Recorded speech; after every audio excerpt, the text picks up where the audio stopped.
प्यारे बच्चों, like share subscribe तो कर दो। Student, today we will start chapter number 5th, data handling. ठीक है, डेटा हैंडलिंग चैप्टर स्टार्ट करने जा रहे हैं हम। डेटा डेटा क्या होता है बच्चों? सेट ऑफ इंफॉर्मेशन, किसी चीज़ की जानकारी। ये दो तरह के होते हैं, टू टाइप्स के होते हैं, प्राइमरी सेकेंडरी, प्राथमिक और द्वितीयक। प्राइमरी डेटा जो वेरी फर्स्ट टाइम कलेक्ट किया जाता है, लाइक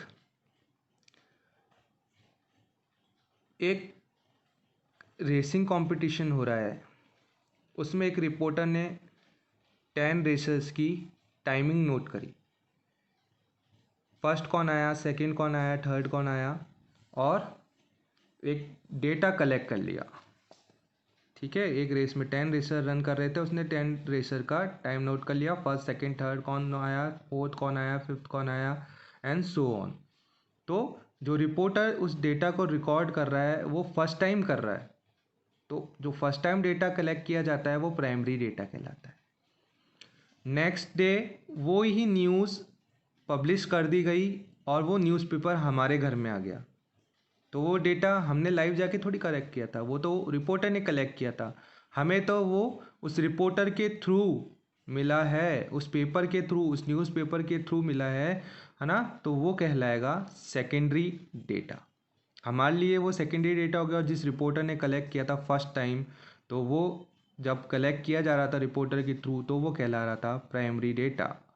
ठीक है, फर्स्ट टाइम कलेक्ट करा हुआ डेटा प्राइमरी होता है। और वो किसी को दे दिया जाए, है ना, वो जानकारी, तो उसके अदर पर्सन के लिए वो हो जाती है सेकेंडरी डेटा। और डेटा हैंडलिंग की बात करें, डेटा हैंडलिंग हमारे लिए किसी भी इंफॉर्मेशन को, है ना, ईजी बनाती है समझने के लिए। किसी भी इंफॉर्मेशन को समझा जा सके ईजी वे में, वो किसके थ्रू होता है? डेटा हैंडलिंग के थ्रू। क्योंकि डेटा हैंडलिंग में हम क्या करते हैं, या तो हम डेटा को पिक्चर्स के थ्रू समझाते हैं, पाई चार्ट के थ्रू समझाते हैं, ठीक है, या टेबल्स के थ्रू समझाते हैं, फ्रीक्वेंसी टेबल्स के थ्रू। तो हमें डेटा को समझने में आसानी रहती है। अगर मैं आपको 200 पेज का कोई डेटा पकड़ा दूँ रिटर्न फॉर्म में, तो आप उसको पढ़ने बैठोगे तो मोनोटोनस सा हो जाएगा आपके लिए। और आप अगर उसको कोई अनएडुकेटेड पर्सन को पकड़ा दीजिए उसी डेटा को रिटर्न फॉर्म वाले को, तो उसको तो बिल्कुल ही समझ नहीं आएगा। और आपको थोड़ा बहुत समझ आएगा, लेकिन आपको मोनोटोनस होगा तो आप पूरा उसको समझना भी नहीं चाहेंगे।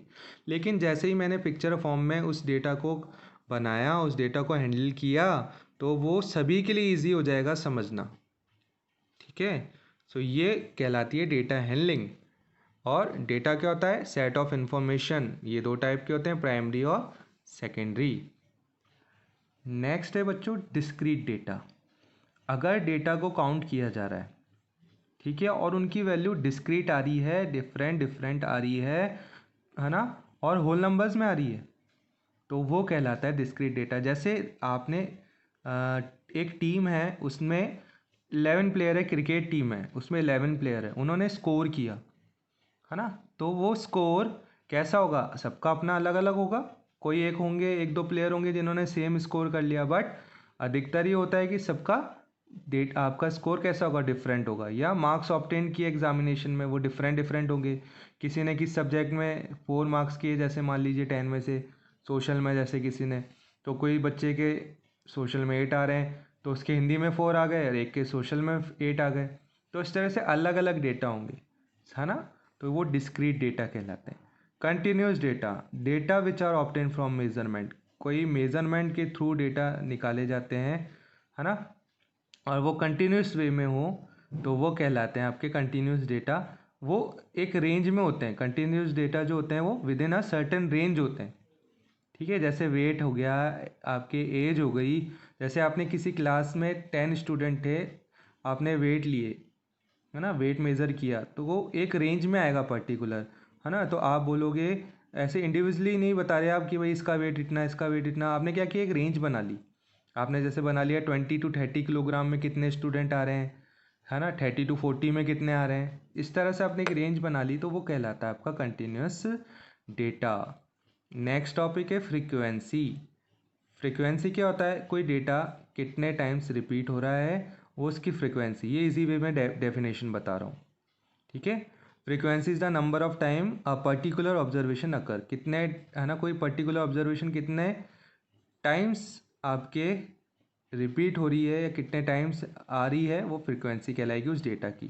जैसे आपको यहाँ पे एग्जांपल दिया था, मार्क्स ऑब्टेन बाय 20 स्टूडेंट, ये 20 स्टूडेंट के मार्क्स हैं, ठीक है, ये 50 60 70, तो यहाँ पे आपने क्या किया, 50 कहाँ कहाँ पे देखिए आपने काउंट किया, 1 2 3, तो इसकी फ्रीक्वेंसी हो गई 3, ठीक है। 3 स्टूडेंट है जिन्होंने 50 मार्क्स किए हैं, 3 स्टूडेंट ने 60, 3 ने 70, 2 ने 75, 3 ने 80, 6 ने 85, और ये टैली मार्क्स होते हैं। ये जो फ्रीक्वेंसी होती है ना, इसको आप लाइनों के थ्रू रिप्रेजेंट करते हैं, 1 2 3, है ना।